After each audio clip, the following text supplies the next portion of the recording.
வணக்கம் நண்பர்களே, வாழ்க வளமுடன், நலமுடன், வாழ்க வையகம். நாம் மார்கழியோட பல பதிவுகள் பார்த்துக்கிட்டு இருக்கோம். மார்கழி 22ஆம் தேதி வரைக்கும் வந்துட்டோம். திருப்பள்ளி எழுச்சி திருப்பாவை பாடல் பார்த்துக்கிட்டு இருக்கோம். அதோட விளக்கம், சிறப்பு தகவல் எல்லாமே நம்ம பார்த்துக்கிட்டு இருக்கோம். ஸோ பகுதி 1லேருந்தே பார்த்தோம்னா என்ன மாதிரி வழிபாடுகள், என்ன செய்யணும், என்ன செய்யக்கூடாது, தான தர்மங்களை பற்றி, அப்புறம் நம்மளோட பதிவுகள் பற்றி ஒவ்வொன்றுமே சிறப்பு தகவல்களோட ஆழ்வார்கள் பற்றி பார்த்தோம். அதுக்கப்புறம் சிறப்பு இதில் வழிபாடில் அனுமன் ஜெயந்தி பார்த்தோம். அதுக்கப்புறம் நமக்கு நம்ம தொடர் இதில் 12 ஆழ்வார்களை பற்றி பார்த்தோம். அதுக்கப்புறம் வைகுண்ட ஏகாதசி விரதத்தை பற்றி பார்த்தோம். அதோட வீடியோஸும் போட்டிருந்தேன். நான் வைகுண்ட ஏகாதசி இப்போ சொர்க்கவாசல் திறக்கிற வீடியோவும் போட்டிருந்தேன்.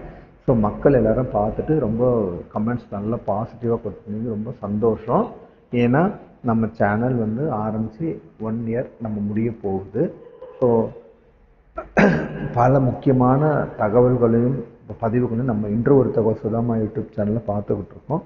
அதோட தொடர்ச்சியாக வாங்க திருப்பள்ளி எழுச்சி பார்த்துட்டு அதோட விளக்கத்தையும் பார்க்கலாம். அருணன் இந்திரன் திசை அணுகினன் இருள் போய் அகன்றது உதயம் நின் மலர்த்திருமுகத்தின் கருணையின் ஆரியன் எழ எழ நயன கடிமலர் மலரமற்ற அண்ணல் அங்கண்ணாம் திரள் நிறை 60ஆம் குரல்வன இவையோ திருப்பெருந்துறை சிவபெருமானே அருள்நிதி தரவரும் ஆனந்த மலையே அலைக்கடலே பள்ளி எழுந்தருளாயே. அதாவது மாணிக்க வாசகர் இந்த பாடல் என்ன சிவபெருமான் எப்படி சொல்றார் பாருங்க. அருணன் இந்திரன், சூரிய தேவனோட தேரோட்டி தான் அருணன்.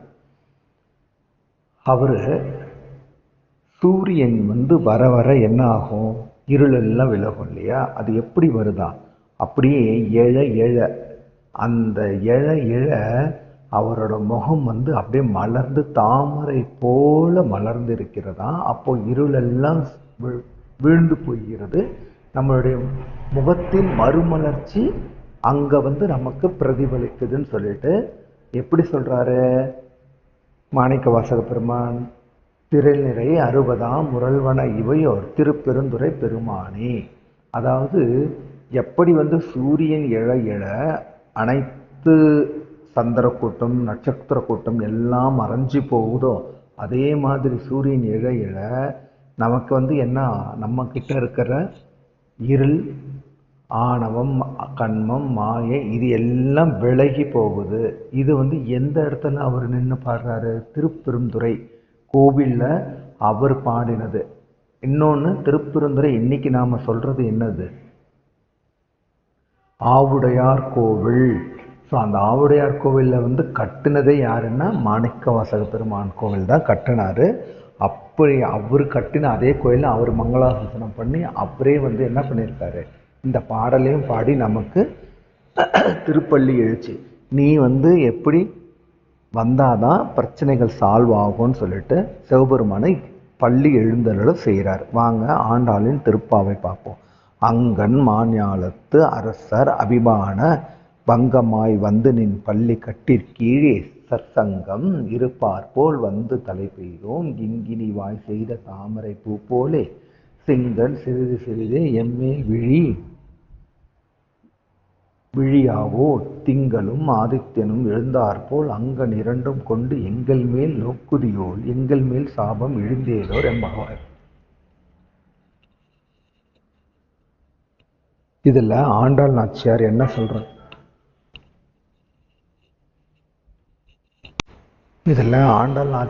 சொல்றாங்கன்னா, அரசருக்கு இப்போ ஒரு சொற்பொழிவாட்டுறாங்க ஒரு அரண்மனையிலன்னா, அங்கே எல்லா அறிஞர்களும் யார், சித்த மகாபுருஷர்களும் ஞானிகளும் என்ன மாதிரி உட்காந்துருப்பாங்க?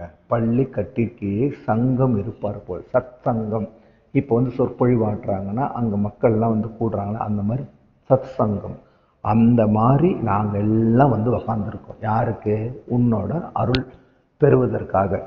உன்னோட கிங்கினி வாய் செய்த தாமரை பூப்போல். உன்னோட வாய் எப்படி இருக்கு? மணி ஆட்ட கிங்கினி மணி சத்தம் எழ உன்னுடைய வாய் தாமரை பூ போலே மலர்ந்து, தாமரை பூ போலே மலர்ந்து செங்கல் சிறிது சிறிதே எம்மேல் விழியாகும். நீ எப்படி கண் விழிக்கணும்? மொத்தமாக கூட நீ அப்படியே எங்களை பார்த்து நீ அருள்மழை பெரு பொஞ்சிட வேண்டாம். கொஞ்சம் கொஞ்சமாக எம்எல் சிறிது சிறிதாவோ கண்ணை நீ கொஞ்சோன்னு தர போதும். அப்படி நீ திறந்தாலே என்னது, திங்களும் ஆதித்யனும் எழுந்தாடும். நீ அப்படி கண்ணை திறந்தாலே போதும், சந்திரன் சூரியன் எல்லாம் எழுந்து வர்றது போலையும் அங்கன் ரெண்டுமே கொண்டு எங்கள் மேல் நோக்குதியல். நீ அப்படி பார்த்தனா சந்திரன் சூரியனும் எங்களை பார்த்த மாதிரி ஆகும். அப்படி பார்க்கும்போது எங்கள் கிட்ட இருக்கிற சாபம் எங்களை விட்டு ஒழிந்து போகும். அதனால தான் நாங்கள் உங்ககிட்ட இங்கே உக்காந்துருக்கோம். உங்களோட கண் பார்வை எங்கள் மேலே படாதா அப்படின்னு சொல்லிட்டு ஆண்டாள் நாச்சியார் அம்மா இதை நம்ம சொல்கிறாங்க. இப்போது இந்த இதில் என்ன சிறப்பு தகவல், ஆண்டவன் திருநாமத்தை எப்போ சொல்லலாம், மந்திரங்களை எப்பொழுது உச்சரிக்கலாம், எப்பொழுது உச்சரிக்கக்கூடாது. இதில் நிறைய பேருக்கு ஒரு கேள்வி, காலையில் சொல்லலாமா, மாலையில் சொல்லலாமா, நடக்கும்போது சொல்லலாமா, பஸ்ஸில் ட்ராவல் பண்ணும்போது சொல்லலாமா, தூங்கும்போது சொல்லலாமா, இல்லை படுக்கையில் போயிட்டோம் பெட்டில் சொல்லலாமா, இதெல்லாம் பல கேள்விகள் மக்களுக்கு இருக்குது. இப்போ நல்லா தெரிஞ்சுக்குங்க, இந்த நாமங்கள் முதல்ல ஏன் சொல்லணும்னு தெரிஞ்சுக்கணும். ஏன் நாமங்கள் சொல்லணும்? வாக்கு பலிதம். நாம் ஏதாவது சொல்கிறோம் அது நமக்கு நடக்கணும்னா அந்த வாக்கு பலிதம் வேணும். இப்போது யாரோ ஒரு ஜோசியருக்காரோ போகும், இல்லை அவர் ஒரு ஞானிய சித்த மகாபுருஷர்னே வச்சுக்கோ, சித்தர்னே வச்சுக்கணும். அவர் சொன்னாருங்க நாங்கள் இந்த கோயில் போக சொல்லி போனோம், அது அப்படியே நடக்குதுன்னு சொல்கிறோம் இல்லையா. அது எதனால்?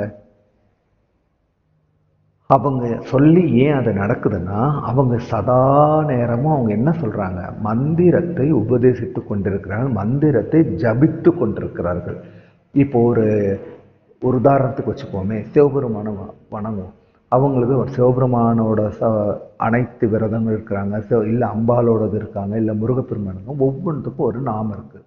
சிவனுக்கு ஓம் நம சிவாய, முருகருக்கு ஓம் சரவணபவ, அம்பாளுக்கு ஓம் சக்தி, இல்லை முருகா, கந்தா, கதிர்வேலா, இந்த மாதிரி அவங்கவுங்களுக்குன்னு ஒரு நாமங்கள் இருக்குது. அந்த நாமத்தை அவங்க சதா சிவ நேரமும் சொல்லிக்கிட்டே இருப்பாங்க. அது என்ன ஆகுதுன்னா, அந்த உரியேற்றி அந்த மந்திரம் அவர்களுக்கு பலிதமாகும். அதன் மூலமாக அவங்க சொல்கிறது அடுத்தவங்களுக்கு அது நடக்கும். அது ஏன் நம்மளும் அந்த நாமத்தை பழகணும் அப்படின்னா, நம்ம அந்த நாமத்தை பழக நம்மளுடைய சப்கான்ஷியஸ் மைண்டும் அந்த மந்திரம் போய் ஸ்டோர் ஆகும். நம்ம ஆழ் மனதிலையும் அந்த எண்ணங்கள், கெட்ட எண்ணங்கள் வரவிடாமல் தடுத்து நமக்கு ஒரு நல்ல எண்ணங்களும் எதிர்மறை ஆற்றல்களை ஒழித்து நேர்மறை ஆற்றல்களை அதிகரிக்கும். எது? இந்த நாமம்.